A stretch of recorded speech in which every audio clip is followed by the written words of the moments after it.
Hörmətli cənab prezident, bir daha sizi səmimiyyətlə salamlayıram. Ölkəmizə xoş gəlmişsiniz. Dünən və bugün biz artıq geniş fikir mübadiləsi apardıq. Fransa-Azərbaycan dostluq əlaqələrinin inkişafı ilə bağlı danışıqlar apardıq. Bugün nümayəndə heyətlərinin iştirakı ilə bu danışıqları biz davam etdiririk. İki tərəfli gündəliyimiz çox genişdir.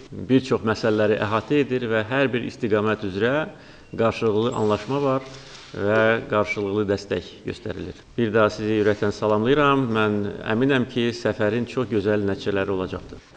Cənab Prezident, bizi qəbul etdiyinizə görə sizə bir daha minnətdarlığımı bildirirəm. Artıq neçə illərdir ki, Azərbaycan Fransaya etimad göstərir. Fransa, Azərbaycandakı böyük inkişafdan məlumatlıdır.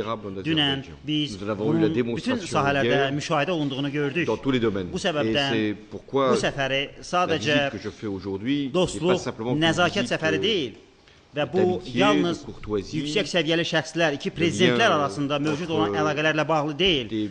Bu səfər nəticələr verməlidir. İqtisadi baxımdan mübadilələrimizi, sərmayələrimizi daha da artırmalıdır.